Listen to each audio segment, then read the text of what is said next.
I was around from the very beginning, from just the seedling of the idea, so they did give me the sort of option, which direction to go, and there was never a question for me. I always wanted to play Tonto. Why is that?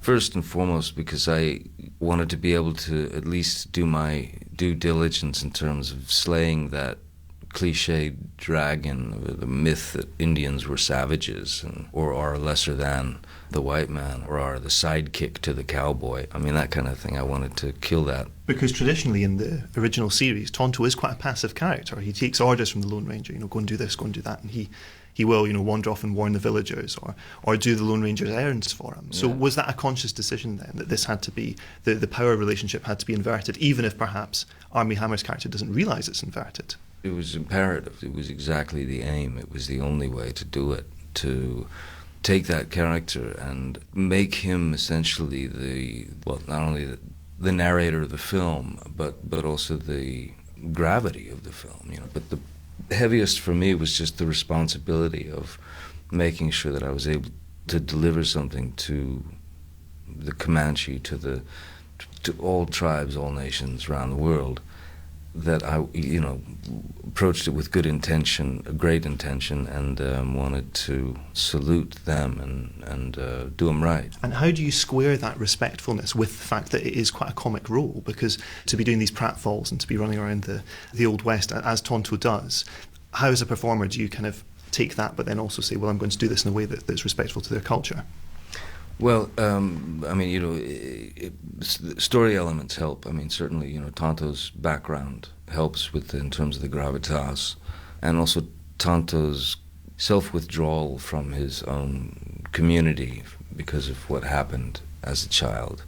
All those years alone out in the desert on this quest, and he's been alone, would certainly give him that not used to people side, the kind of eccentric side. So I saw certainly in the performance there was a lot of an echo of Buster Keaton there for me. I mean, you're a fan of silent comedy, so was that something that you interpolated into it?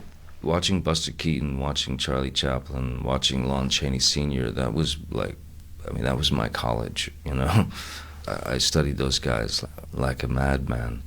So yeah, Keaton was, because Tonto was a man of few words, Keaton and that sort of body language was a very important element. And also within Native American culture, there is that idea of the clown being the outcast from society. Mm-hmm. Was that something that you were particularly interested in as well? The Pueblo clowns of Central America, and that's obviously part of their culture. That perhaps did you think of using that here? I mean, really what I was trying to do is sort of create, I mean, when you spend time with the Native Americans or with the indigenous peoples anywhere, there's a wonderful humor. I mean, there's a wonderful humor and a wonderful sort of marriage to their culture that they, diehards and the elders who hold on to. They have a very sort of dry, almost very British sense of humor.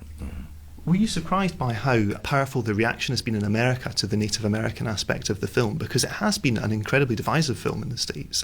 Certainly from people who perhaps expected from yourself and Gore Verbinski, another kind of a Pirates of the Caribbean style film. This is a kind of a bold and a strange blockbuster.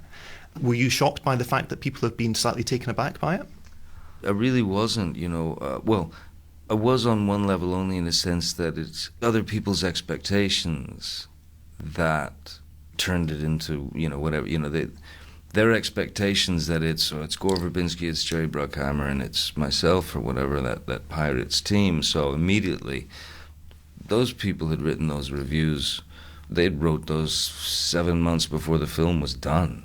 Do you know what I mean? As soon as they started hearing about the amount, the inflated budget or whatever, they wrote those reviews. Or had those opinions down, back then. So, I mean, that part doesn't surprise me. What does surprise me is that there was almost a lemming mentality with the press that followed. It was a kind of a strange assassination, and I thought it was unfair. But, to me, if the portrayal of Tonto, my portrayal of Tonto, gets 15 kids on various reservations around North America to take an interest in their culture try to keep their language alive because their languages are dying with the youth, and to realize that they are warriors, that's where they come from. If I can get 5 kids to realize that, what do I care about somebody's critique?